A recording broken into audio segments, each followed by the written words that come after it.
فاتحہ۔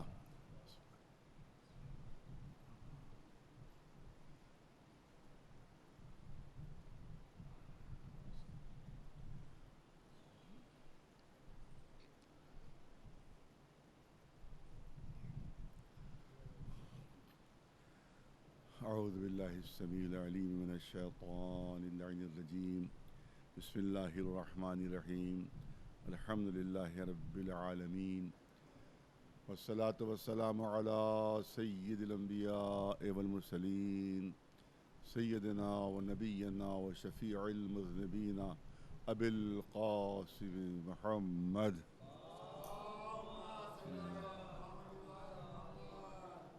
وأهل بيته الطيبين الطاهرين المعصومين، أما بعد، فقد قال الله سبحانه تبارك وتعالى في كتابه المبين وهو أصدق القائلين: وجعلناهم أئمة يهدون بأمرنا وأوحينا إليهم فعل الخيرات وإقام الصلاة وإيتاء الزكاة وكانوا لنا عابدين۔ صلوات بھیجتے ہیں محمد وآل محمد۔ ایک سورہ فاتحہ کی اعتماد کی گئی سید محمد محسن رضوی ابن سید علی حسن رضوی اور جملہ مومنین و مومنات، اور خصوصیت سے جو اس حسینیہ میں جو مدفون ہیں ان تمام لوگوں کی روح کو ایصال ثواب فرما دے۔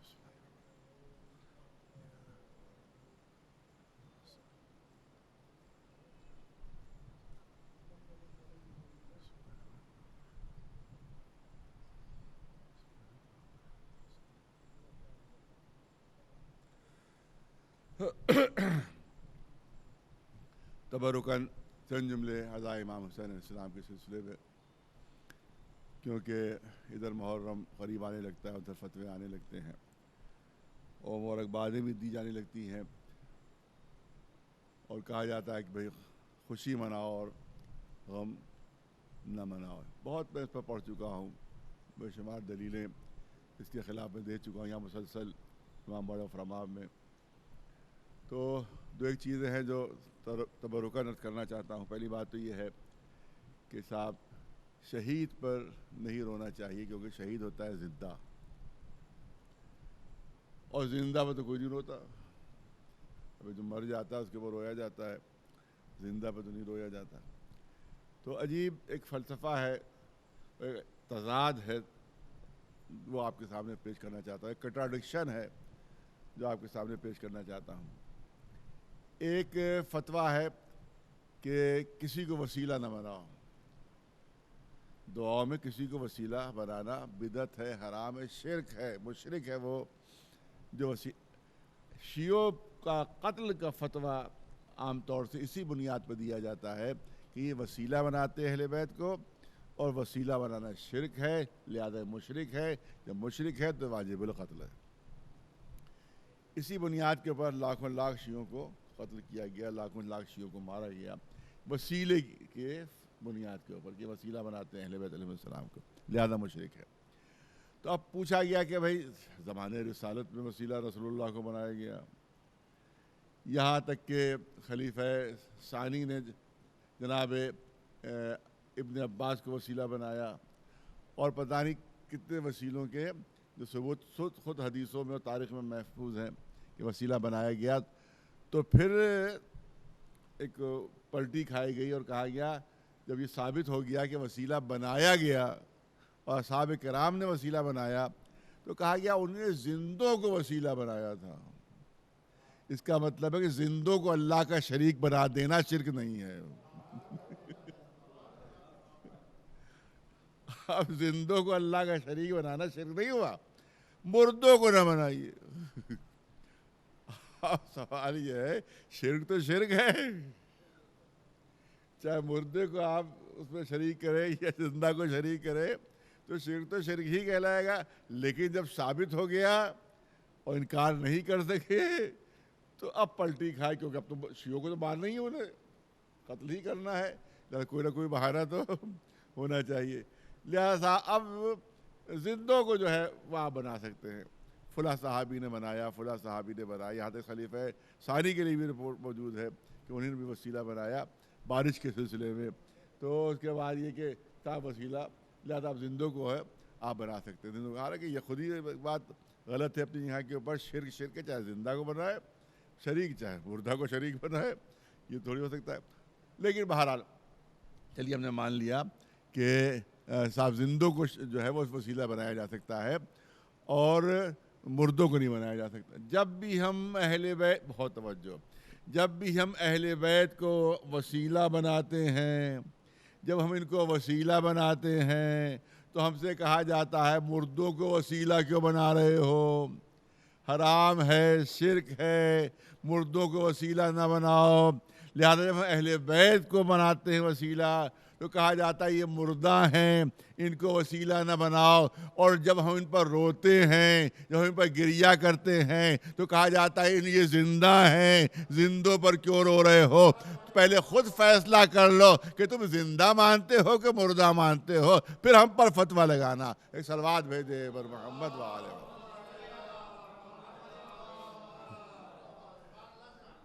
یہ عجیب فلسفہ ہے کہ صاحب چت بھی ہماری اور پڑ بھی ہماری. جب وسیلہ بناؤ تو کہتے مردہ ہیں، جب رو تو کہتے زندہ ہیں. یہ بات ہماری سمجھ میں نہیں آ رہی کہ آخر آپ مانتے کیا ہے. مطلب یہ کہ ہمیں مارنا مقصود ہے ان کو کسی نہ کسی بہانے سے. ایک صلوات بھیجے.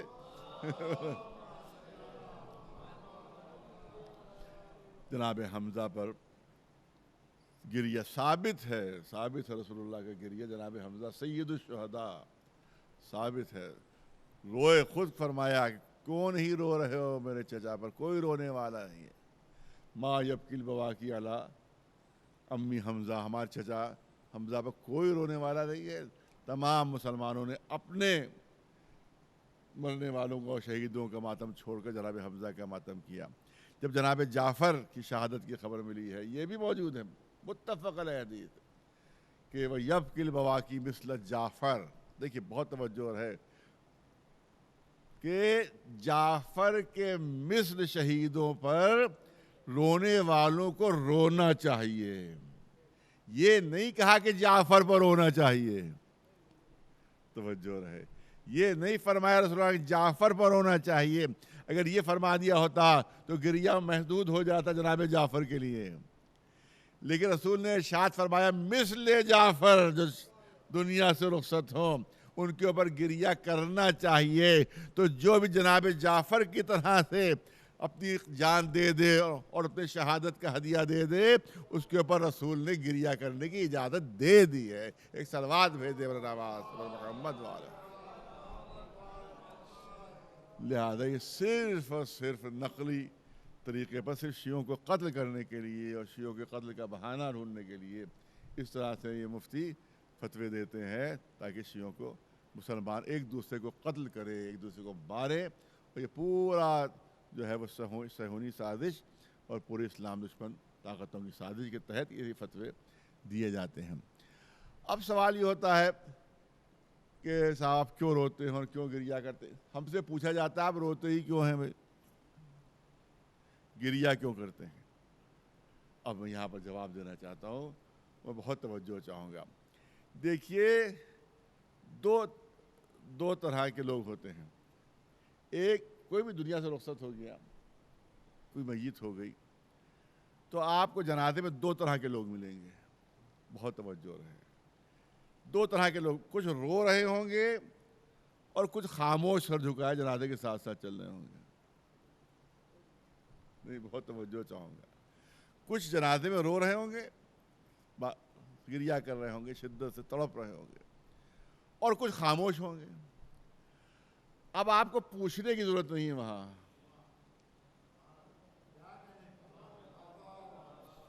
اب وہاں پر آپ کو پوچھنے کی ضرورت نہیں ہے، کیونکہ آپ خود سمجھ جائیں گے کہ جو رو رہے ہیں ان کا کوئی قریبی تعلق ہے مرنے والے سے. ارے بہت توجہ چاہوں گا. جو رو رہے ہیں ان کا قریبی تعلق ہے کوئی. اب کوئی بھی تعلق، دوستی قریبی ہو سکتی ہے، رشتہ داری قریبی ہو سکتی ہے، کوئی چیز بھی ہوتی ہے، قریبی دلی تعلق ہے.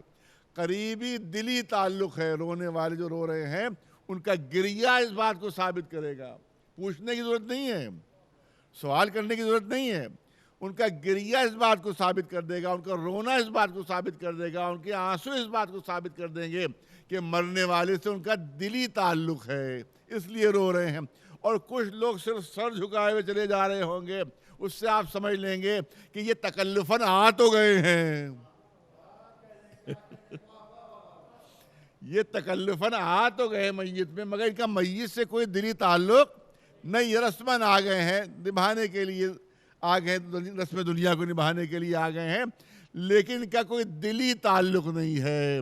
تو صرف اسی سے ثابت ہو جائے گا، پوچھنے کی ضرورت کوئی نہیں پوچھے گا کہ یہ رونے والے کون ہیں اور یہ جو خاموش جا رہی یہ کون ہیں، بلکہ صرف دیکھ کر سمجھ جائے گا وہ کہ جو رو رہے ہیں ان کا دلی تعلق ہے، جو نہیں رو رہے ہیں ان کا میت مرنے والے سے کوئی دلی تعلق نہیں ہے۔ لیکن ایک مقام پر سوال ہوگا، بھرپور توجہ، ایک مقام پر سوال ضرور ہوگا کہ اگر باپ مر جائے اور 2 بیٹے ہوں، ارے توجہ رہے، باپ مر جائے اور 2 بیٹے ہوں، ایک بیٹا رو رہا ہو اور ایک بیٹا خاموش یوں ہی بیٹھا ہوا ہو، یوں ہی ساکن و ثابت بیٹھا ہوا ہو، اب وہاں پر سوال ہوگا کہ یہ تو بیٹا رو رہا ہے، تو رونے والے بیٹے سے سوال نہیں ہوگا، ارے توجہ رہے،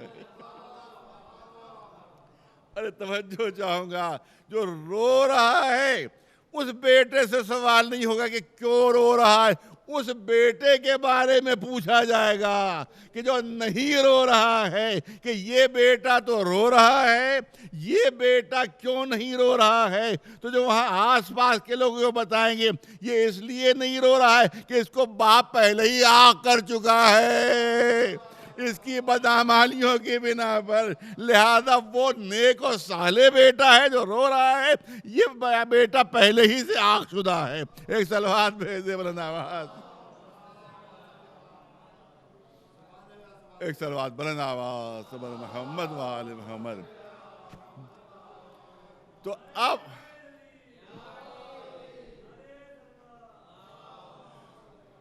آپ یاد رکھیں کہ یہاں پر رونے والے سے نہیں پوچھا، جب آخری جز عرض کرنا چاہتا ہوں، رونے والے سے نہیں پوچھا جائے گا کہ کیوں رو رہا ہے، جو بیٹا نہیں رو رہا ہے اس کے بارے میں پوچھا جائے گا کہ باپ مر گیا، ایک بیٹا رو رہا ہے، دوسرا بیٹا خاموش بیٹھا ہوا ہے، تو بس رسول کے خانوادے میں غم ہوا، رسول اللہ کے خانوادے میں غم ہوا ہے، ان کا نواسہ شہید ہوا ہے، ان کا پورا خاندان ختم کر دیا گیا ہے، تب رونے والوں سے نہیں پوچھا جائے گا کہ تم کیوں رو رہے ہو، کیونکہ اس سے ثابت ہوگا ان کا دلی تعلق ہے رسالت سے۔ جو نہیں رو رہے اس سے پوچھا جائے گا کہ تم کیوں نہیں رو رہے ہو۔ ایک صلوات بھیجے بلند آواز صبر محمد والے، ایک صلوات و بلند آواز صبر محمد۔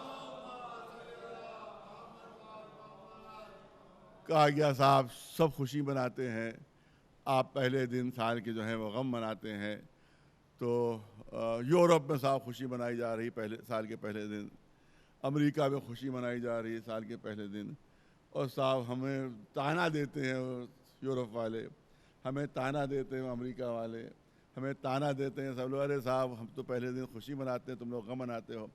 تو پھر میری درخواست یہ ہے کہ جیسی خوشی وہ مناتے ہیں جس طرح سے، اس طرح سے آپ بھی خوشی منایا کیجیے۔ جب ان کی نقل ہی میں کر رہے ہیں جب ان کی نقل ہی میں کر رہے ہیں تو جس طرح سے وہ مناتے ہیں اسی طرح سے آپ بھی منائیے۔ سب سے زیادہ شراب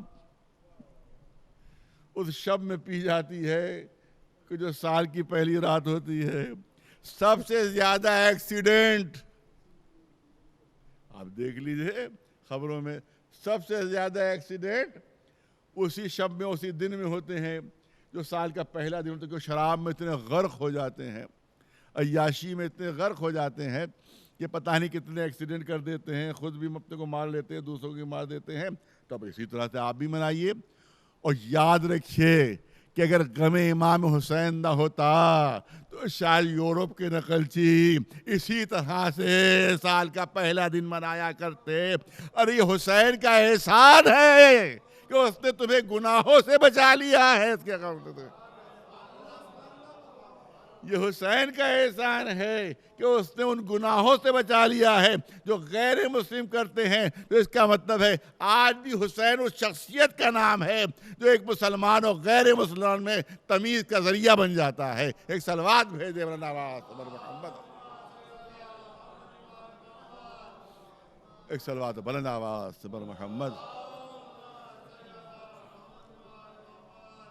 اب ظاہر ہے کہ اس موضوع جو انتہائی بنیادی موضوع ہے جو میں نے اختیار کیا ہے کہ اعلان ہو رہا ہے وَجَعَلْنَاهُمْ أَئِمَّةً يَهْدُونَ بِأَمْرِنَا, ہم نے انہیں امام بنایا. قرآن کا کلیہ ہے, کلیہ, کوئی کہیں پر بھی استثناء نہیں ہے, کہیں پر بھی ایکسیپشن نہیں ہے. ہم بناتے ہیں. انی جاعل فی الارض خلیفہ, انی جاعلک للناس اماما, یا داؤد انا جعلناک خلیفۃ فی الارض. کہیں استثناء نہیں, کہیں ایکسیپشن نہیں. ہم بناتے ہیں, ہم بنائیں گے, ہم بناتے ہیں. امت کو اختیار کہاں سے مل گیا؟ مسلمانوں کو اختیار کہاں سے مل گیا؟ اگر رسول اللہ نے اعلان نہیں بھی کہتا رسول اللہ نے اعلان نہیں کیا, تو رسول اللہ نے اعلان نہیں کیا تو کیا قرآن بھی نہیں پڑھ رہے ہو تو؟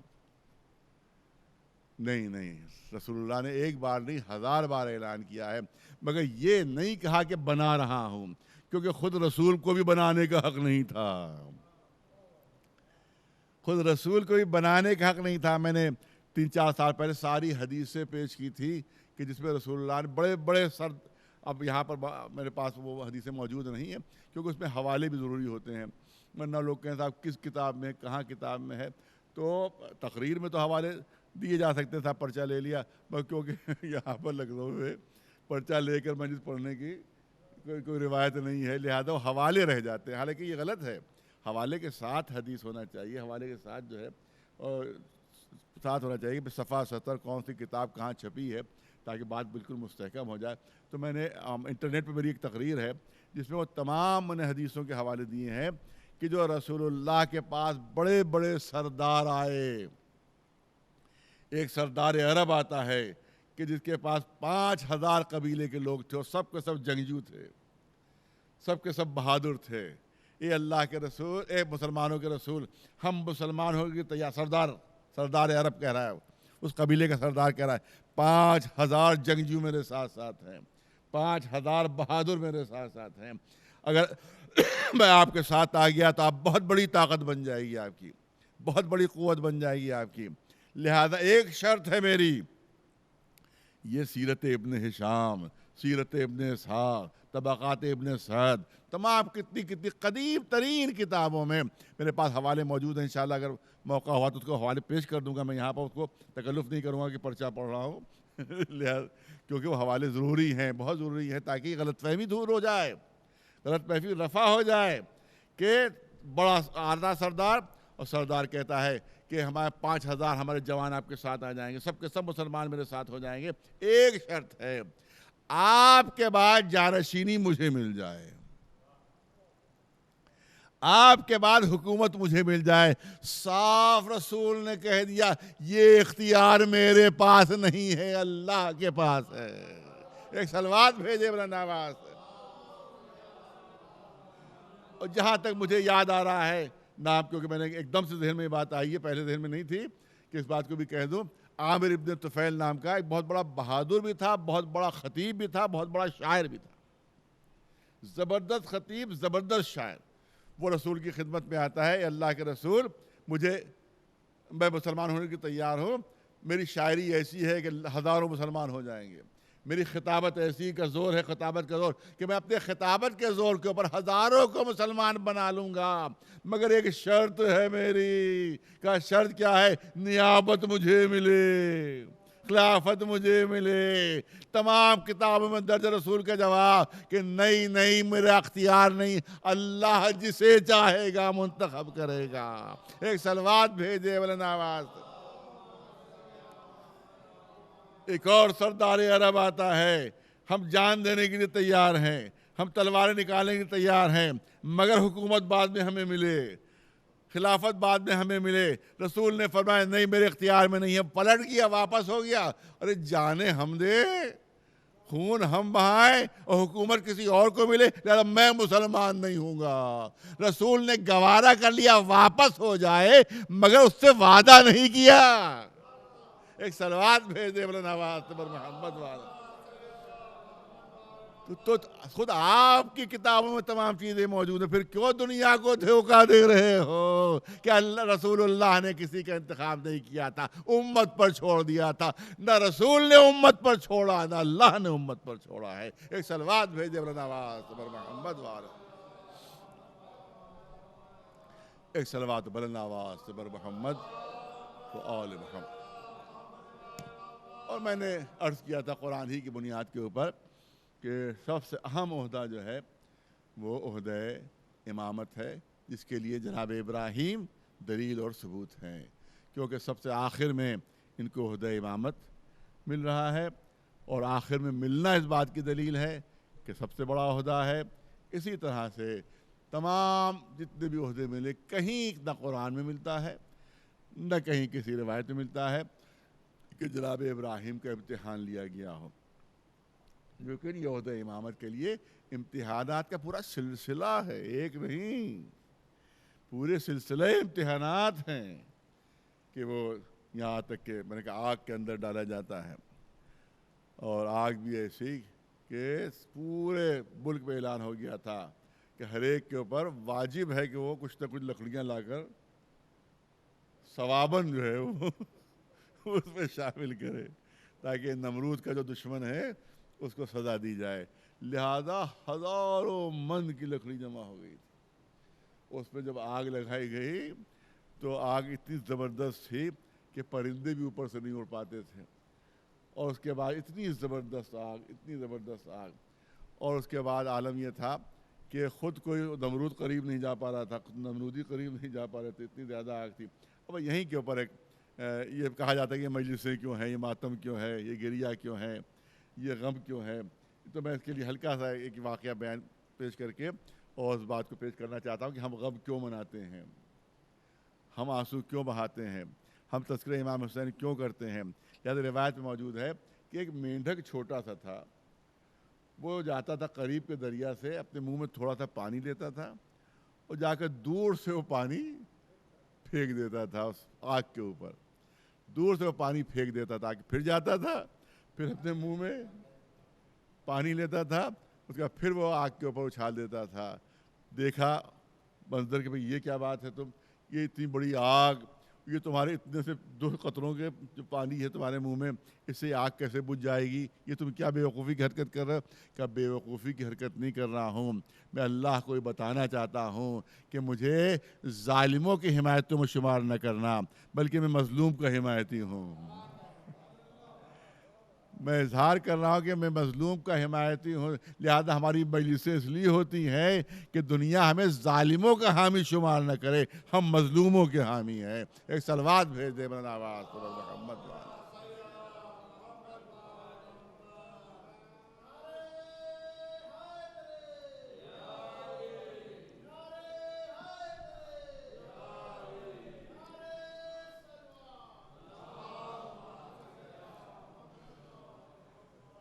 اس کے بعد سب سے آخر، اب پوری بہت زیادہ تفصیل نہیں، سب سے آخر میں جو امتحان لیا جاتا ہے تو سب سے سخت ہے، تو سب سے سخت ہے کہ اب 100 برس کے ہیں جناب ابراہیم اور 10 برس کے ہیں جناب اسماعیل۔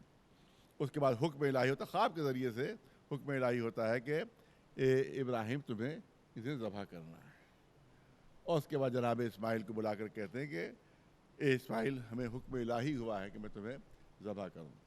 تو جناب اسماعیل کے جواب بھی قرآن میں محفوظ ہے کہ ستجدنی انشاءاللہ من الصابرین، بابا آپ کو جو حکم دیا گیا ہے اس کے اوپر آپ عمل کیجیے۔ جناب ابراہیم نے فرمایا کہ میں نے خواب دیکھا ہے کہ میں تمہیں ذبح کر رہا ہوں، میں نے خواب دیکھا کہ میں تمہیں ذبح کر رہا ہوں۔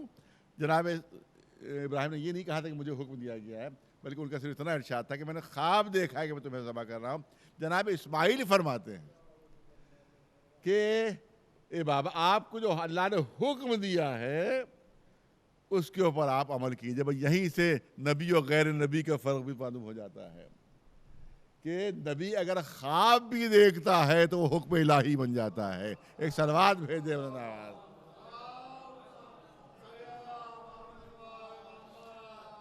جو آپ کو حکم دیا گیا ہے اس پر عمل کیجئے۔ میں بہت یہاں پر صاحبان ذوق 2-3 جملے نظر کرنا چاہتا ہوں۔ اس سخت ترین امتحان کے لیے دیکھیے 100 برس کے جناب ابراہیم ہیں، 10 برس کے جناب اسماعیل ہیں، اور باپ سے کہا جا رہا ہے بیٹے کو ذبح کرو، اور بیٹا جو ہے ذبح ہونے کے لیے تیار ہو رہا ہے کہ مجھے صابروں میں پائیے گا آپ۔ تو اس سخت ترین امتحان کے لیے جناب 100 برس کے ایک بوڑھے کو منتخب کیا گیا اور 10 برس کے ایک بچے کو منتخب کیا گیا۔ بہت توجہ رہے، 100 برس کا بوڑھا، 10 برس کا بچہ۔ زمین کانپ گئی، آسمان تھرا گیا، فرشتے کانپ گئے، مگر ابراہیم کے ہاتھوں میں ہلکی سی بھی لغزش نہیں تھی۔ ابراہیم کے ہاتھوں میں لغزش ہلکی سی بھی نہیں تھی۔ اتنے سخت ترین امتحان کے لیے ایک بوڑھے باپ کو ایک کمسن بچے کو منتخب کیا، دنیا کو یہ بتانے کے لیے، دنیا پر یہ ثابت کرنے کے لیے کہ تمہارا بڑھاپا اور ہوتا ہے، انبیاء کا بڑھاپا اور ہوتا ہے، تمہارا بچپنا اور ہوتا ہے، معصوموں کا بچپنا اور ہوتا ہے۔ یہ بظاہر بوڑھے ہو جاتے ہیں مگر ان کے ارادوں میں بڑھاپا نہیں آتا، ان کے ارادوں میں ضعف نہیں آتا۔ بظاہر یہ بچہ ہوتے ہیں لیکن ان کے ارادوں میں بچپنا نہیں ہوتا۔ توجہ رہے، ان کے ارادوں میں بچپنا نہیں ہوتا۔ گویا دنیا کو اللہ یہ بتا رہا ہے کہ دیکھو نبی بوڑھا ہو جاتا ہے، نبوت بوڑھی نہیں ہوتی۔ معصوم بچہ ہو سکتا ہے، اس وقت میں بچپنا نہیں ہوتا۔ ایک صلوات بھیج دے محمد والا، ایک صلوات بلند آواز بر محمد والا۔ اور یہاں پر وہ جو ذاکرین پڑھتے رہتے ہیں، آپ سنتے بھی رہتے ہیں، ہلکا سا اشارہ ادھر بھی ہو جائے کہ جس پر جناب ابراہیم لے کر چلے تو اب شیطان تو اپنی شیطانوں سے بات آ ہی نہیں سکتا۔ لہذا وہ جناب ابراہیم کے پاس پہنچا، ارے صرف خواب ہی تو دیکھا ہے، وہ ایک خواب کی بنیاد پر آپ نے بیٹے کو، اکلوتے بیٹے کو ذبح کیے دے رہے، کیا لعنت ہو تجھ پر، تو شیطان ہے، بھاگ جائے یہاں سے۔ اسی لیے ایک کھمبا وہاں بن گیا، اور وہیں کے اوپر آپ جو ہے مسلمان وہاں پر جو ہے کنکریاں مارتے ہیں وہاں کے اوپر۔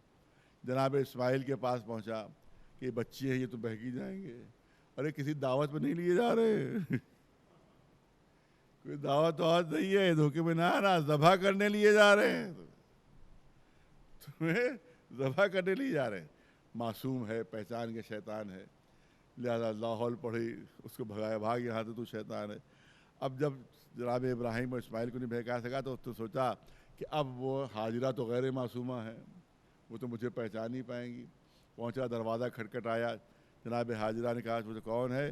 کہ دیکھو یہ تمہارے جو شوہر لیے جا رہے ہیں اسماعیل کو، یہ ذبح کرنے کے لیے لیے جا رہے ہیں، کسی مہربانی میں نہیں لیے جا رہے ہیں، جلدی سے گھر سے باہر نکل کے روکو، جلدی سے گھر سے باہر نکل کر، ابھی زیادہ دور نہیں گئے ہیں، ابھی موقع ہے، نکلو۔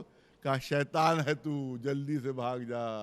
اب لوگ پوچھتے ہیں کہ صاحب ابراہیم معصوم سے پہچان گئے، اسماعیل معصوم سے پہچان گئے، حاجرہ کیسے پہچانی کہ یہ شیطان ہے؟ تو ہمارے علماء کہتے ہیں کہ اگر وہ نبی کی بیوی کو گھر سے نکلنے کا حکم نہ کرتا تو بیوی پہچانتی نہیں، کیونکہ نبی کی بیوی کو جو گھر سے باہر نکالنا ہے وہ سوائے شیطان کے اور کوئی نہیں ہو سکتا۔ صلوات بھیجے بر محمد والے۔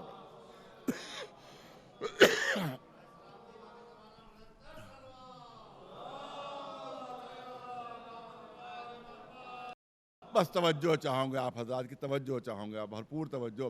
قرآن نے سند، بہت توجہ، پڑھے لکھے جو جہاں جہاں آواز جا رہی ہے، اب یہاں تو مجمع نہیں ہے لیکن جہاں جہاں آواز رہی ہے وہاں بات کو چاہتا ہوں کہ پہنچے، بات ہی پہنچے۔ قرآن نے سند دی، فلما اسلما، فلما اسلما، جب دونوں مسلمان ہو کر چلے، ارے توجہ رہے، توجہ رہے، فلما اسلما، جب دونوں مسلمان ہو کر چلے۔ عربی زبان میں تثنیہ کا صیغہ برابری کے لیے آتا ہے، برابری کے لیے آتا ہے، برابری کے لیے جب دونوں مسلمان ہو کر چلے، برابری کا صیغہ ہے، یعنی 100 برس کے ابراہیم کا جو ایمان تھا وہی 10 برس کے اسماعیل کا ایمان تھا. فلما اسلما، ارے جو درجہ 100 برس میں ابراہیم کا تھا وہی درجہ اسلام کا 10 برس میں جناب اسماعیل کا تھا. جو عقیدے کی مضبوطی 100 برس میں جناب ابراہیم کی تھی وہی عقیدے کی مضبوطی 10 برس میں جناب اسماعیل کی تھی. قرآن نے سند دی فلما اسلما، جب دونوں مسلمان ہو کر چلے. ابن تیمیہ کہتا ہے اپنی کتاب میں، منہاج الصالحین اس کا نام ہے، اس میں کہتا ہے کہ علی کے اسلام کا کوئی اعتبار نہیں ہے. علی کے اسلام کا کوئی اعتبار نہیں ہے کیونکہ 10 برس کے سن میں اپنے اسلام کا اعلان کیا تھا. بقیہ صحابی کوئی 40 برس کا تھا، کوئی 50 برس کا تھا، کوئی 60 برس کا تھا.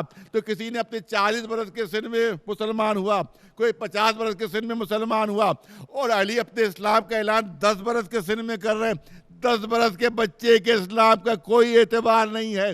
تو میں کہتا ہوں کہ قرآن اسماعیل کے ایمان کو ابراہیم کے برابر قرار دے رہا ہے.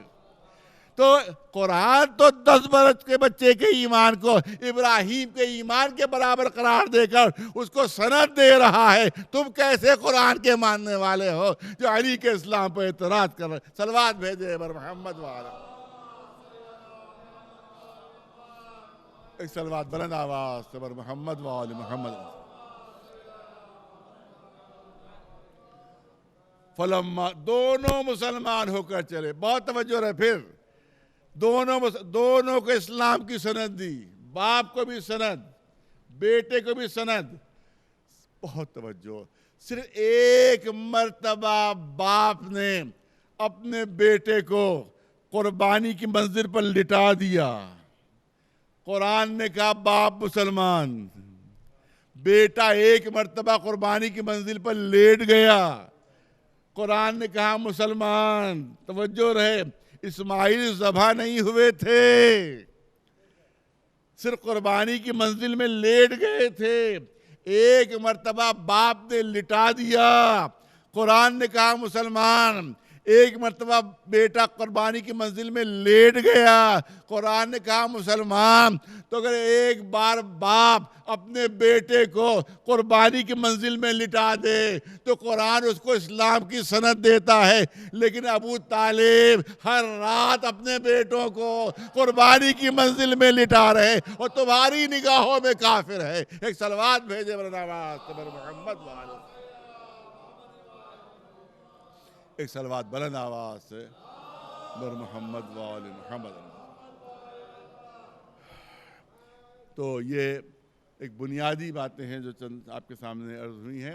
تو امامت کا جو موضوع ہے وہ ہمارے لحاظ سے بنیادی موضوع ہے کہ یہیں سے جو ہے وہ فرقوں میں فرق ہوا ہے اور تمام طریقوں سے ثابت ہے کہ اللہ جو ہے وہ منتخب کرتا ہے اور انتخاب کا حق صرف اللہ کو ہے. مسلمانوں کو انتخاب کا حق نہیں دیا گیا ہے. اب یہاں کے اوپر بہت سی دلیلیں، بہت سی باتیں، لہر کی جتنی بھی باتیں ذہن میں آتی جائیں گی، کیونکہ مسئلہ یہ ہے کہ اتنے زیادہ ہزاروں ہزار ٹیلی فون آ رہے ہیں اور پورے گاؤں گاؤں سے فون آ رہے ہیں، اس کی وجہ سے بہت زیادہ جو ہے وہ رات پوری آدھی رات گزر جاتی ہے اسی سلسلے میں. تو بہرحال زیادہ تیاری کا موقع نہیں ملتا، لیکن کیونکہ بنیادی موضوع میں چاہتا ہوں کہ بات بچوں اور جوانوں تک پہنچے. آپ دیکھیں یہاں پر ایک اور اہمیت کا پہلو ہے جو میں آپ کے سامنے پیش کرنا چاہتا ہوں، اور وہ اہمیت کا پہلو یہ ہے کہ رسالت ملی لیکن جناب ابراہیم نے کوئی دعا نہیں مانگی. خلت ملی، کوئی دعا نہیں مانگی. نبوت ملی، کوئی دعا نہیں مانگی. لیکن ادھر امامت کا عہدہ ملا، ادھر دست دعا بلند ہو گئے کہ پالنے والے اس عہدے کو میری ذریت میں، میری اولاد میں، میری نسل میں برقرار رکھ. آخر رسالت کے لیے دعا کیوں نہیں مانگ رہے ہیں؟ نبوت کے لیے دعا کیوں نہیں مانگ رہے ہیں؟ لیکن نگاہ ابراہیمی دیکھ رہی ہے، پوری توجہ ہے، نگاہ ابراہیمی دیکھ رہی ہے کہ رسالت درمیان میں ختم ہو جائے گی، ذریت قیامت تک باقی رہے گی. نبوت درمیان میں ختم ہو جائے گی، نسل قیامت تک باقی رہے گی. لہذا نہ رسالت مانگ رہے نہ نبوت مانگ رہے ہیں، وہ عہدہ مانگ رہے ہیں جو قیامت تک باقی رہنے والا ہے. خود دعائے ابراہیمی ثابت کرتی ہے کہ عہدہ امامت قیامت تک باقی رہنے والا ہے. ایک صلوات بھیجے مولانا آواز. پالنے والے اس عہدے کو میری ذریت میں، میری نسل میں بھی برقرار رکھنا. قدرت کی طرف سے اعلان ہوا کہ ہاں یہ تمہاری نسل میں اور تمہاری اولاد میں برقرار رہے گا، مگر کبھی کسی ظالم کو نہیں ملے گا، کبھی کسی ظالم کو نہیں ملے گا. کل فیصلہ ہو گیا، فیصلہ کون جملہ ہے قدرت کی طرف سے، فیصلہ کون اعلان ہے قدرت کی طرف سے. کبھی ظالم کو نہیں ملے گا، کبھی ظالم کو نہیں ملے گا. آپ دیکھیں کہ ظلم کی کئی قسمیں ہیں. ایک ظلم تو وہ ہے کہ جو ہم دوسروں پر کرتے ہیں. کسی کا گھر لوٹ لیا یہ بھی ظلم ہے، کسی کو قتل کر دیا یہ بھی ظلم ہے، کسی کا مال چھین لیا یہ بھی ظلم ہے. یہ تمام چیزیں وہ ہیں جو دوسروں پر ہم کرتے ہیں، وہ بھی ظلم کہلاتے ہیں. لیکن گناہ بھی ظلم ہے. کس پر ظلم ہے؟ جب ہم گناہ کرتے ہیں تو کس پر ظلم کرتے ہیں؟ اپنے اوپر ظلم کرتے ہیں، اپنے نفس پر ظلم کرتے ہیں. تو اس کا مطلب یہ ہے کہ ضروری نہیں ہے کہ دوسرے کو تباہ و برباد کیا جائے تبھی ظالم قرار پائے، بلکہ ایک بھی گناہ کر لیا تو وہ ہو گیا ظالم. جو ظالم ہو گیا ایک گناہ کے بعد اس کو ظالم کی سند مل جائے گی. تو اس کا مطلب یہ ہے کہ اللہ نے جب اعلان فرما دیا کہ کسی ظالم کو ہمارا عہدہ امامت نہیں ملے گا، جو تو دوسرے پر ظلم کر رہا ہے وہ بھی ظالم، جس نے ایک بھی گناہ کر لیا وہ بھی ظالم. اسی لیے عہدہ امامت اس کو ملتا ہے جو معصوم ہوتا ہے. ایک صلوات بھیجے مولانا آواز پر محمد والے. اور ظاہر کہ بہت سے گناہ کھل کر ہوتے ہیں اور بہت سے گناہ چھپ کر ہوتے ہیں. اگر چھپ کر گناہ کیا تب بھی ظالم، اگر کھل کر گناہ کیا تب بھی ظالم. تو کھلے ہوئے گناہوں کو تو ہم کو پتہ، بہت توجہ رہے، میں چاہتا ہوں بات فیصلہ کن ہو. چھپے ہوئے کھلے ہوئے گناہوں کو تو ہمیں خبر ہو جاتی ہے. معلوم ہے شراب پیے نالی میں پڑا ہوا ہے، جو آتا ہے نفرت سے ناک سے کوڑ کے گزر جاتا ہے، شرابی پڑا ہوا ہے. لیکن کہ چھپ کر گھر میں پیتا ہے، کسی کو خبر نہیں، مگر ہے تو گناہگار. توجہ ہے تو گناہگار. اور اللہ کہتا کسی ظالم کو عہدہ نہیں ملے گا. تو اگر کسی نے چھپ کر گناہ بھی کیا وہ بھی اللہ کی نگاہوں میں ظالم. تو ہمیں کیا خبر کہ کون چھپ کر گناہ کرتا ہے؟ ہمیں کیا خبر کون چھپ کر گناہ کرتا ہے؟ اس کا علم صرف اللہ کو کہ کون چھپ کر گناہ کر رہا ہے. لہذا جو چھپے ہوئے گناہوں سے واقف ہے وہی عہدہ امامت دیا کرتا ہے کہ جو نہ کھل کر گناہ کرتا ہو نہ چھپ کر گناہ کرتا ہو. ایک صلوات بھیجے مولانا عباس پر محمد والے. انشاءاللہ اس وقت کے سلسلے میں بھی تھوڑی سی گفتگو ہوگی. آج ہلکا سا ایک اشارہ میں کر دوں کہ سب سے بڑا ظلم ہے شرک. خود قرآن نے اعلان فرمایا کہ ہم ہر ظلم معاف کر دیں گے، لیکن شرک جو ہے ہر خطا معاف کریں، شرک معاف نہیں ہوگا. سب سے بڑا ظلم ہے شرک، سب سے بڑا ظلم ہے شرک. اور مشرک کی بھی 4 قسمیں ہیں. مشرک کی 4 قسمیں. ایک مشرک وہ جو پیدا بھی مشرک ہوا اور مرا بھی مشرک. بہت توجہ رہے، بس اب بات کو ختم کرنا چاہتا ہوں. ایک وہ ہے جو پیدا بھی مشرک ہوا مرا بھی مشرک. ایک وہ ہے کہ پیدا تو مسلمان گھر میں ہوا مرتد ہو گیا، جیسے سلمان رشدی. اور بھی بہت سی مثالیں ہیں. سلمان رشدی تو سامنے سنا یہ ہے کہ شاید اس نے خودکشی کر لیا، پتہ نہیں کہاں تک صحیح ہے. ایک خبر ہے لیکن اس کی سوشل میڈیا کی خبر زیادہ معتبر نہیں ہوا کرتی، تو اب پتہ نہیں صحیح ہے کہ نہیں ہے. لیکن بہرحال پیدا مسلمان گھر میں ہوا مرتد ہو گیا. یہ ہو گیا پیدا ہوا مسلمان مرا مشرک کی حیثیت سے ہو. اب اگر وہ خبر صحیح ہے کہ اس نے خودکشی کر لی. مرا مرتد کی حیثیت سے. تو ایک پیدا ہوا مشرک, مرا بھی مشرک. ایک پیدا ہوا مسلمان, مرا مرتد. دوسرا وہ کہ مشرک پیدا ہوا, 40 برس کے سن میں کلمہ پڑھ لیا. ارے توجہ بات ہے, یہ بھی مشرک کی قسم ہے.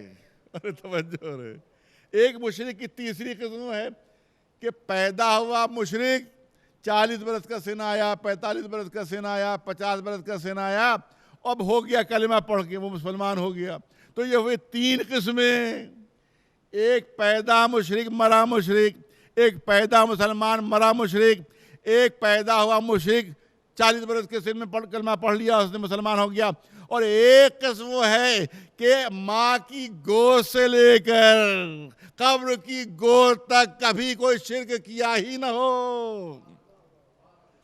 ماں کی آغوش سے لے کر اور قبر کی آغوش تک کبھی شرک نہ کیا ہو, تو بتاؤ اللہ کسے منتخب کرے گا؟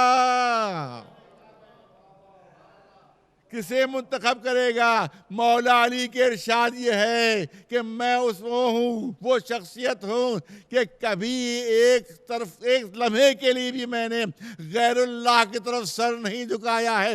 اسی لیے مسلمان عالموں نے سر دی کرم اللہ وجہہ. ارے یہ چہرہ وہ ہے جو کبھی زندگی میں غیر اللہ کی طرف جھکا ہی نہیں ہے. ایک صلوات بھیجے مولانا نواز محمد والا.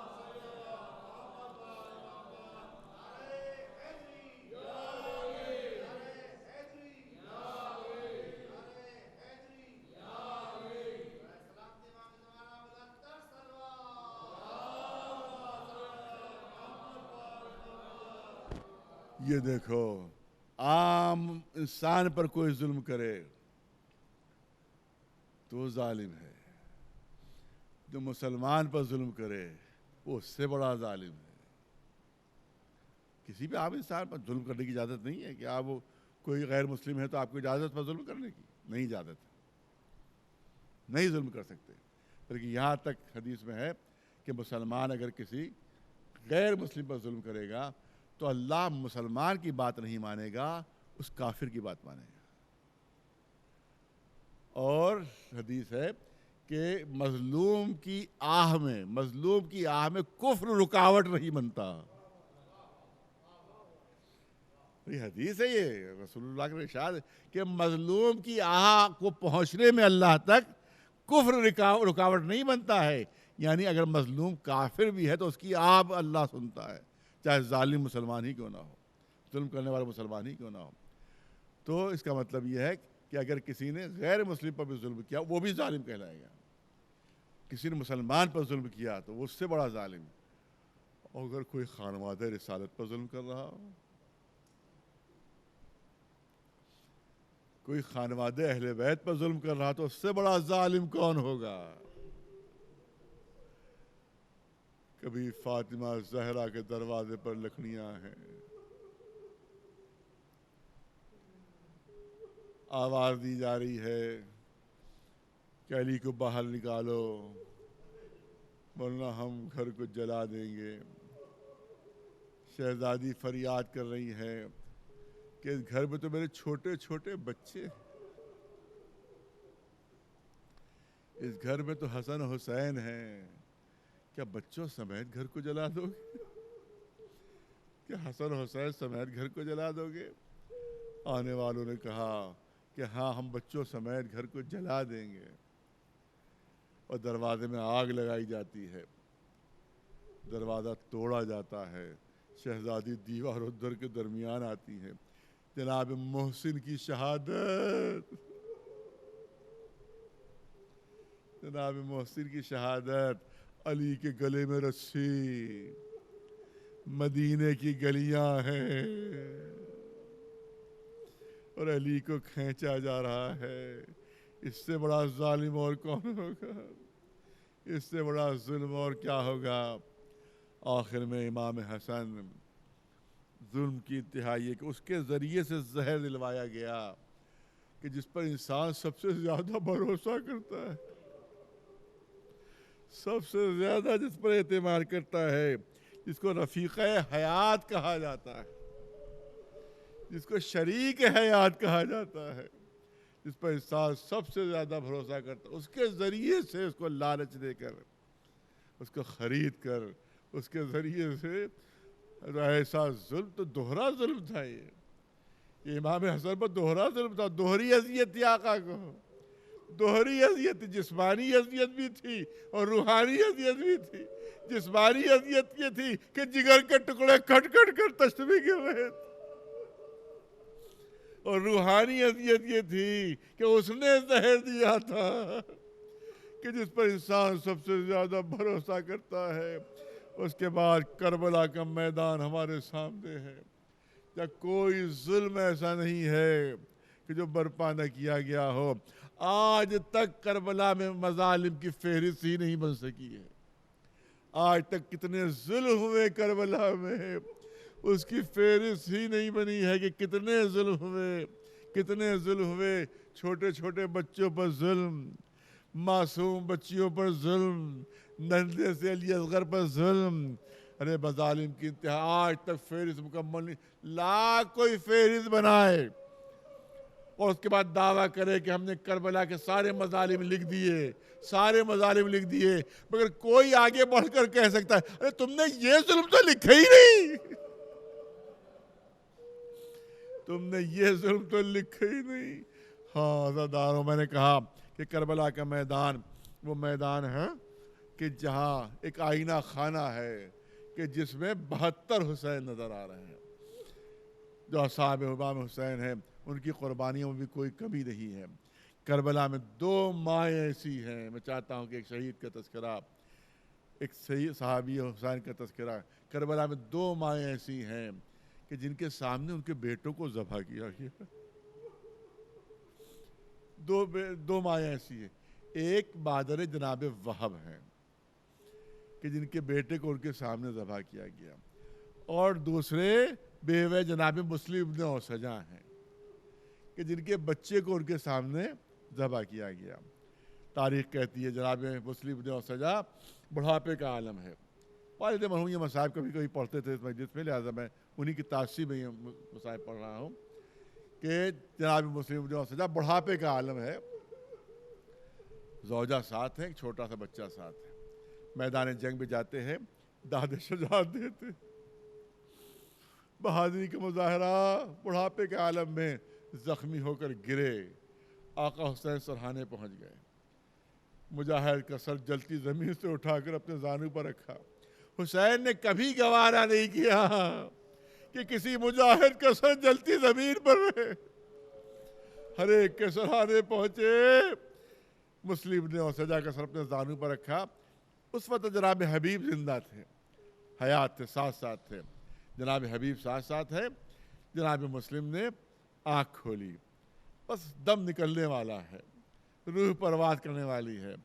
بعض روایتوں میں ہے کہ حبیب کو ہاتھ کے اشارے سے قریب بلایا، بعض روایتوں میں کہ آنکھوں کے اشارے سے قریب بلایا، اور اس کے بعد جب قریب آئے حبیب تو ذہن میں تصور ہوگا کہ جو بیوی ساتھ میں تھوڑی دیر میں بیوہ ہو جائے گی، شاید اس کے لیے وصیت کریں، بچہ ساتھ میں ہے جو چند لمحوں میں یتیم ہو جائے گا، شاید اس کے لیے وصیت کرنا چاہتے ہیں۔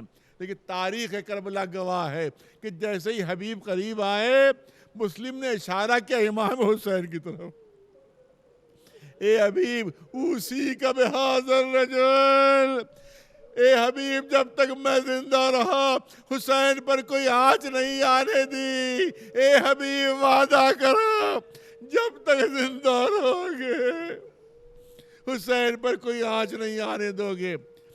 مولا مسلم نے اوسجا کا لاشا لے کر گنج شہیدہ میں پہنچے، گنج شہیدہ میں لاشا رکھا، لاش رکھ کر مڑے ہی تھے کہ دیکھا کہ خیمے کا پردہ اٹھتا ہے اور ایک چھوٹا سا بچہ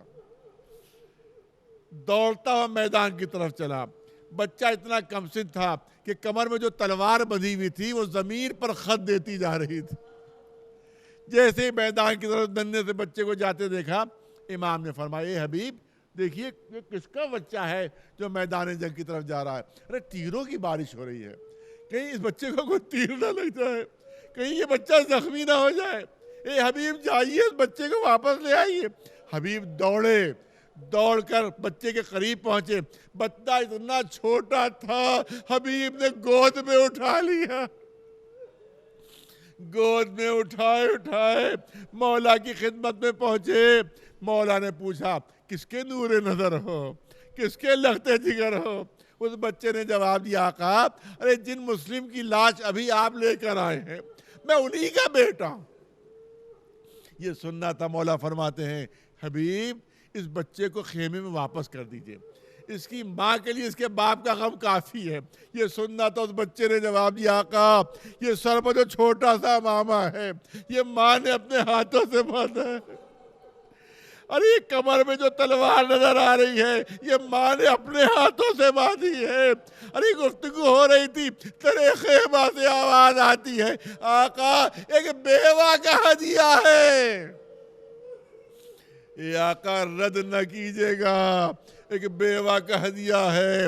حسین نے حسرت سے آسمان کی طرف دیکھا، ارے پالنے والے تو دیکھ رہا ہے مجھ پر وہ وقت آ گیا ہے کہ چھوٹے چھوٹے بچے اپنی جانیں مجھ پر نچھاور کر رہے ہیں۔